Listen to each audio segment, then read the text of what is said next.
शिष्टाचार। मेरे पड़ोस में दो बच्चे रहते हैं, प्रदीप और भुवन। प्रदीप जब कभी मेरे पास आता है, पहले हाथ जोड़कर नमस्ते करता है, फिर चाचा जी कहकर मुझसे बात करता है। बड़े ही मृदुल और शांत स्वर में वह बोलता है, किंतु भुवन दूसरी ही तरह से बात करता है।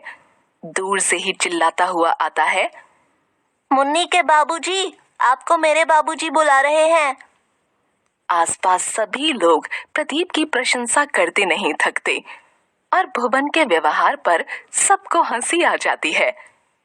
यों भुवन पढ़ने में तेज है और प्रदीप की अपेक्षा उसका स्वास्थ्य भी अधिक अच्छा है।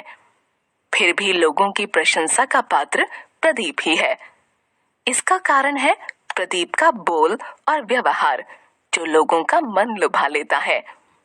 दूसरे शब्दों में यूं कहें कि प्रदीप का व्यवहार शिष्ट है, जबकि भुवन का अशिष्ट। समाज में सभ्य बनकर रहने के लिए शिष्टाचार के नियम अवश्य जानने चाहिए और उन्हें अपनी आदत में सम्मिलित कर लेना चाहिए। यह भी ध्यान रखना चाहिए कि अलग अलग समाजों में शिष्टाचार के नियम भिन्न भिन्न हैं, यद्यपि उनके आधार प्रायः समान ही हैं। शिष्टाचार का सबसे पहला गुण है विनम्रता। विनम्रता हमारी वाणी में, हमारे व्यवहार में घुली होनी चाहिए।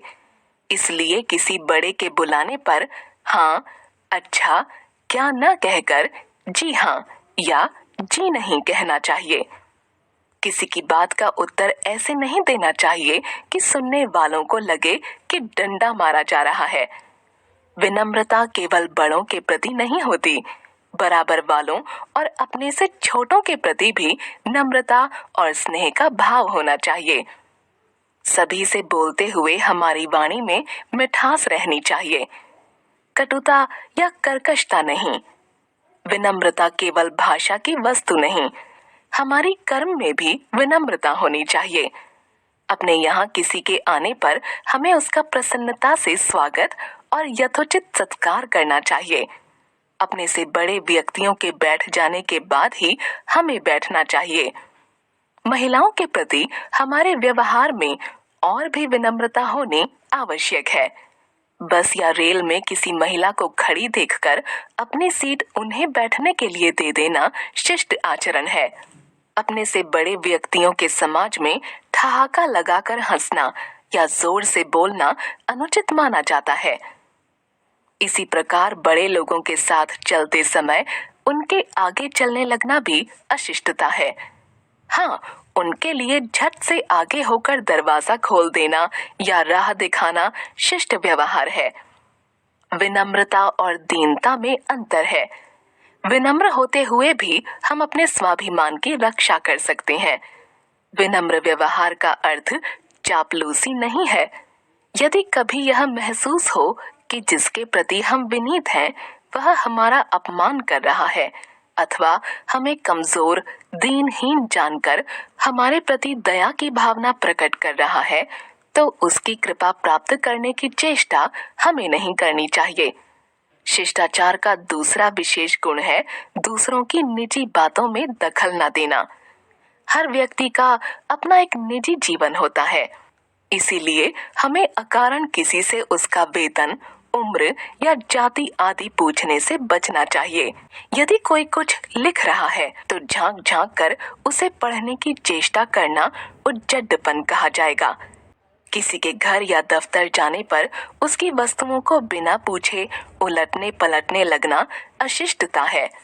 किसी का नाम लेने या लिखने के पहले श्री, श्रीमती या कुमारी लगाना या नाम के बाद में जी लगाना अच्छी आदत है। यदि कोई कुछ कष्ट या असुविधा उठाकर हमारे लिए कोई काम करता है तो हमें उसके प्रति अपनी कृतज्ञता अवश्य प्रकट करनी चाहिए। इसका सबसे सरल तरीका है उसे धन्यवाद देना। यदि बस या रेल में कोई अपनी जगह हमें बैठने के लिए देता है तो उसे धन्यवाद अवश्य देना चाहिए। धन्यवाद शब्द बोलते समय ऐसा लगना चाहिए कि हम उसे हृदय से धन्यवाद दे रहे हैं, केवल ऊपर ऊपर से नहीं। शिष्टता का तीसरा आधार अनुशासन का पालन है। अनुशासन समाज के नैतिक नियमों का भी हो सकता है और कानून की धाराओं का भी। उदाहरण के लिए किसी मंदिर, गुरुद्वारे या मस्जिद में जाने से पहले जूते उतार देना धार्मिक अनुशासन का पालन है।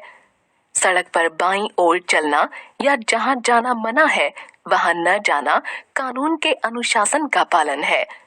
समय का पालन करना सामाजिक नियमों का पालन है। ठीक समय पर कहीं पहुंचना अनुशासन भी सिखाता है और लाभ भी पहुंचाता है। हमको हर तरह के अनुशासनों का सामान्य ज्ञान होना ही चाहिए। जैसे किसी सभा में शोर मचाना अनुचित है, किसी वक्ता को अपनी बात कहने देने का मौका न देना अशिष्टता है, राष्ट्रगान के अवसर पर बैठे रहना या चलना या झूमना अशिष्ट व्यवहार है, जहां सब लोग बैठे हों वहां लेट जाना या पैर फैलाकर बैठना बहुत अनुचित है। भोजन करते समय मुंह से चबाने की आवाज निकालकर खाना अच्छा नहीं माना जाता। हमें खाने में अधीरता नहीं दिखानी चाहिए। सबके साथ साथ भोजन करना चाहिए। अपनों से बड़ों के भोजन समाप्त हो जाने पर भी देर तक खाते नहीं रहना चाहिए। संक्षेप में हम कह सकते हैं कि शिष्टाचार वह व्यवहार है जिसका पालन करने पर दूसरों के तथा अपने मन को प्रसन्नता होती है। इसके विपरीत अशिष्ट व्यवहार से दूसरों का दिल दुखता है और स्वयं की भी हानि होती है।